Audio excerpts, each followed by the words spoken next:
Then Joshua summoned the Reubenites, the Gadites and the half-tribe of Manasseh, and said to them, "You have done all that Moses the servant of the Lord commanded, and you have obeyed me in everything I commanded. For a long time now to this very day you have not deserted your fellow Israelites, but have carried out the mission the Lord your God gave you. Now that the Lord your God has given them rest as he promised, return to your homes in the land that Moses the servant of the Lord gave you on the other side of the Jordan. But be very careful to keep the commandment and the law that Moses the servant of the Lord gave you, to love the Lord your God, to walk in obedience to him, to keep his commands, to hold fast to him, and to serve him with all your heart and with all your soul." Then Joshua blessed them and sent them away, and they went to their homes. To the half-tribe of Manasseh Moses had given land in Bashan, and to the other half of the tribe, Joshua gave land on the west side of the Jordan, along with their fellow Israelites. When Joshua sent them home, he blessed them, saying, "Return to your homes with your great wealth, with large herds of livestock, with silver, gold, bronze and iron, and a great quantity of clothing, and divide the plunder from your enemies with your fellow Israelites." So the Reubenites, the Gadites and the half-tribe of Manasseh left the Israelites at Shiloh in Canaan to return to Gilead, their own land, which they had acquired in accordance with the command of the Lord through Moses.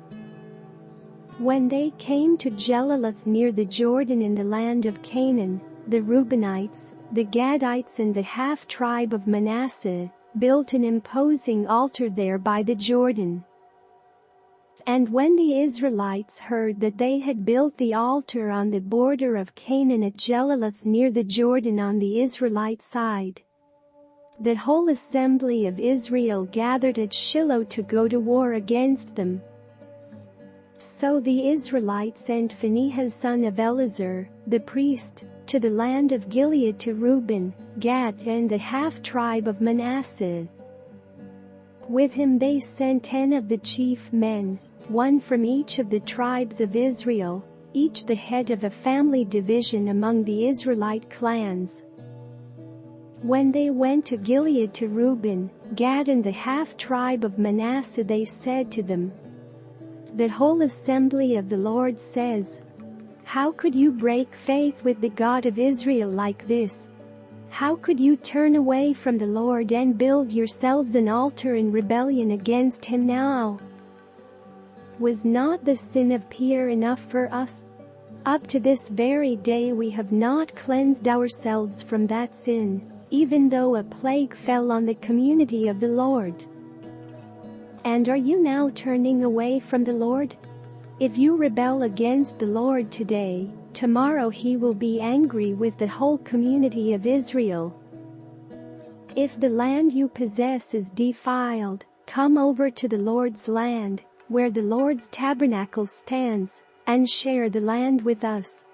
But do not rebel against the Lord or against us by building an altar for yourselves, other than the altar of the Lord our God."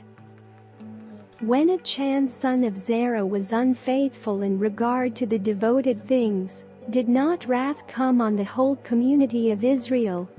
He was not the only one who died for his sin.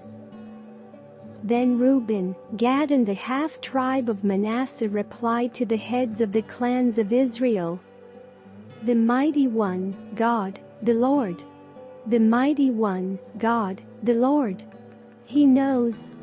And let Israel know. If this has been in rebellion or disobedience to the Lord, do not spare us this day. If we have built our own altar to turn away from the Lord and to offer burnt offerings and grain offerings, or to sacrifice fellowship offerings on it, may the Lord himself call us to account. No. We did it for fear that someday your descendants might say to ours, What do you have to do with the Lord, the God of Israel? The Lord has made the Jordan a boundary between us and you Reubenites and Gadites. You have no share in the Lord.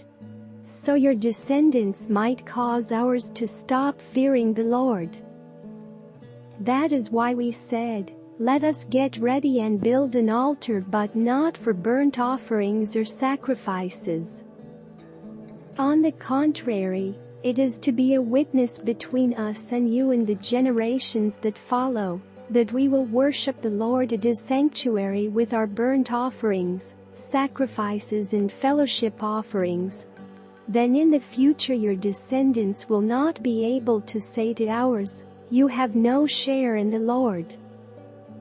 And we said, if they ever say this to us, or to our descendants, we will answer, look at the replica of the Lord's altar, which our ancestors built, not for burnt offerings and sacrifices, but as a witness between us and you.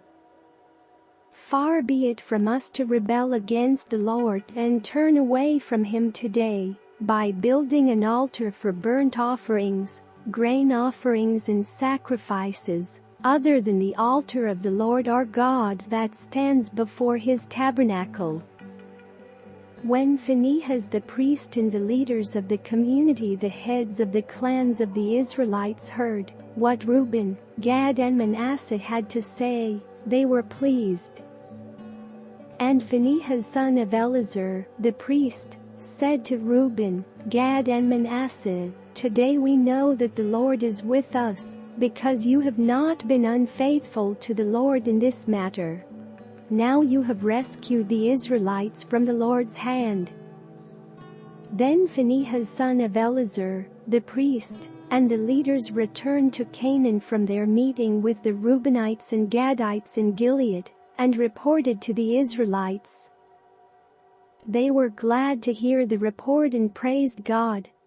And they talked no more about going to war against them to devastate the country where the Reubenites and the Gadites lived.